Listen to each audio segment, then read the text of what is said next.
নমস্কার বন্ধুরা, আমি কুমকুম ইন্সপায়ার থেকে বলছি। প্রতি বছরের মতন এবছরও মা অন্নপূর্ণার ভোগ তৈরি করেছি, তাই আপনাদের সাথে শেয়ার করলাম।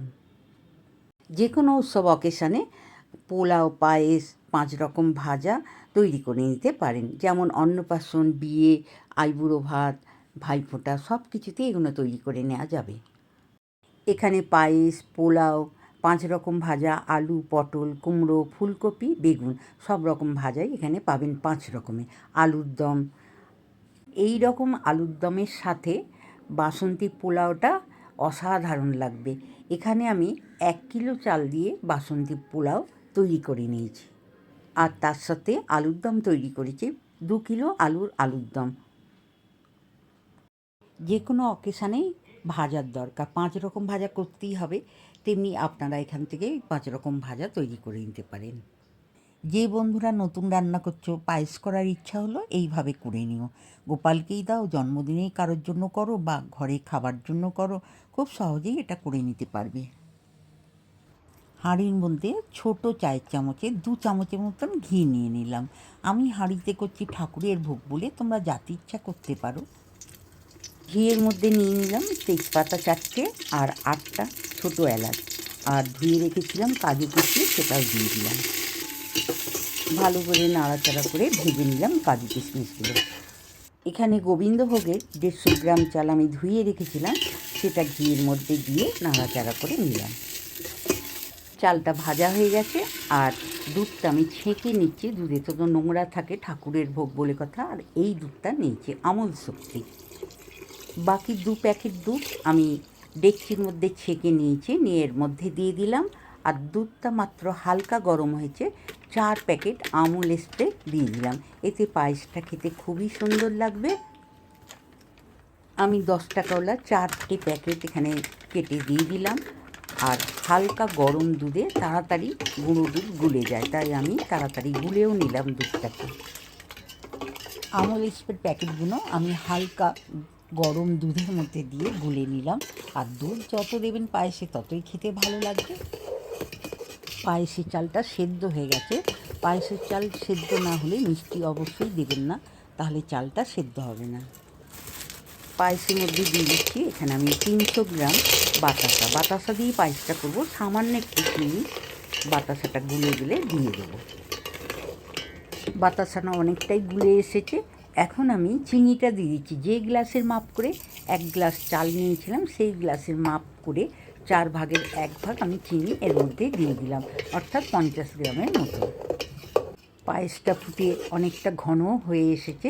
আরও 5 মিনিট আমি লো ফ্লেমে ফুটিয়ে নেবো, এতে পায়েসের টেস্ট আরও সুন্দর হবে। পায়েসটা আমি আরও 5 মিনিট লো ফ্লেমে ফুটিয়ে নিলাম।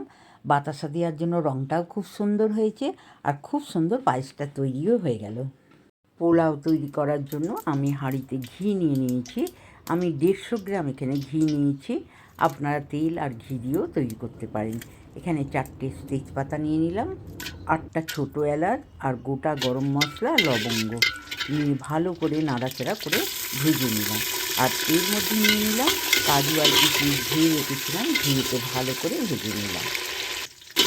কাজু কিশমিশটা নাড়াচাড়া করে ভালো করে ভেজে নিয়ে এর মধ্যে 3 চামচের মতন চাল আমি অল্প করে একটু তুলে দিয়ে দিলাম।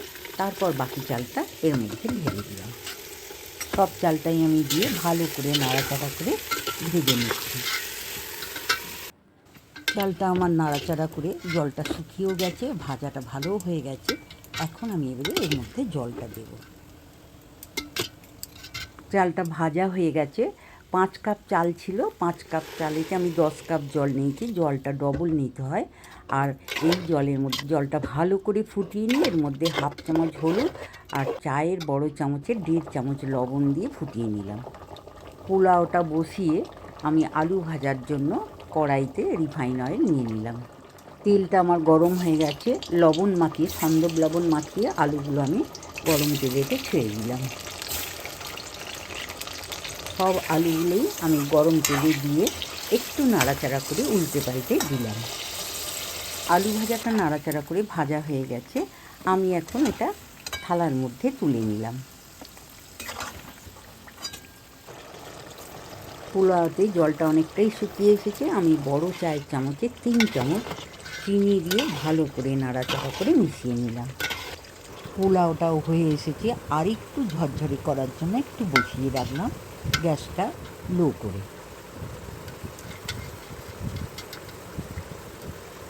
আরও 5 মিনিট আমি লো ফ্লেমে বসিয়ে রেখেছিলাম। দেখুন একদম ঝরঝরে হয়ে গেছে, কত সুন্দর বাসন্তী পোলাও তৈরি হয়ে গেল। আলু ভাজাটা হয়ে গেছে, আমি আলু ভাজার তেলেতেই পটল দিয়ে দিলাম। এইভাবে আমি 5 রকম ভাজা ভেজে নেব।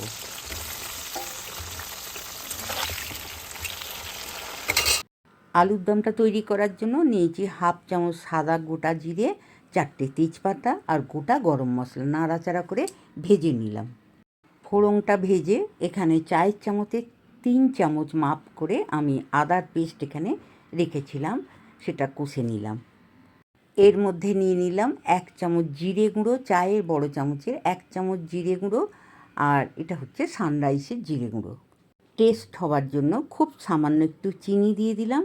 এর মধ্যে দিয়ে দিলাম 1 চামচের মতন লঙ্কার গুঁড়ো, এটা হচ্ছে রেড চিলি পাউডার। লঙ্কার গুঁড়ো দিয়েও আমি ভালো করে নাড়াচাড়া করে মিশিয়ে নিলাম। এরপর দিচ্ছি হলুদের গুঁড়ো হাফ চামচ হলুদ দিয়ে ভালো করে নাড়াচাড়া করে কষে নিলাম। মশলাটা আমার অনেকটাই কষা হয়ে গেছে। এর মধ্যে দিয়ে দিলাম একটা টমেটো পেস্ট করে রেখেছিলাম, সেটা দিয়ে ভালো করে নাড়াচাড়া করে কষে নেব। টমেটোটা আমার কষা হয়ে এসছে, তেল ছেড়েও দিয়েছে। এর মধ্যে দিয়ে দিলাম হাফ চামচ গরম মশলা গুঁড়ো, সানরাইসের গরম মশলা দিয়ে ভালো করে কষে নিলাম। মশলাটা আমার ভালো করে কষা হয়ে গেছে। এর মধ্যে দিয়ে দিলাম সম্ভব লবণ, ঠাকুরের ভোগে সম্ভব লবণ লাগে, তাই আমি স্বাদ মতন সম্ভব লবণ দিয়ে দিই। মশলাটা নাড়াচাড়া করে ভালো করে কষে নিলাম। এখন এটা থেকে তেল ছেড়ে দিয়েছে, আরও একবার ভালো করে কষে নিয়ে এর মধ্যে দিয়ে দেবো গরম জল।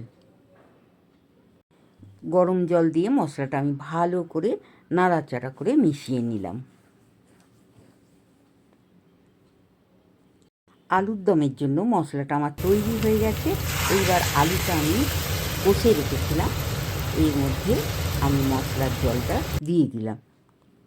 মশলার জলটা দিয়ে 5 মিনিট আমি ভালো করে ফুটিয়ে নিলাম। আলুর দম এখন আমার রেডি হয়ে গেছে। দেখুন কত সুন্দর আলুর দমটা হয়েছে। দেখতেই পাচ্ছেন ঠাকুরের ভোগের থালা সাজানো হয়ে গেছে। বাসন্তী পোলাও, 5 রকম ভাজা, আলুর দম, আমের চাটনি, পায়েস, আর একটা থালায় নেওয়া হয়েছে দই, মিষ্টি, ডাবের জল। এটা কিন্তু কেনা। এটা হচ্ছে ঠাকুরের বিকালের ভোগ, লুচি, বেগুন ভাজা আর সুজির হালুয়া। এইভাবে আপনারা তৈরি করে ফেলুন। সব কিছু উৎসব অকেশানে আইটেম কিন্তু একই। ভোগের রেসিপিগুলো আপনাদের ভালো লাগলে অবশ্যই একটা লাইক করবেন, কমেন্ট করবেন আর বন্ধুদের মধ্যে শেয়ার করবেন। আমার চ্যানেলের নতুন বন্ধু হলে চ্যানেলটি সাবস্ক্রাইব করে আমার পাশে থাকবেন। অবশ্যই একটা লাইক করতে ভুলবেন না। নতুন নতুন ভিডিও আপলোড হলে আপনাদের কাছে পৌঁছে যাবে। ভালো থাকবেন। নমস্কার।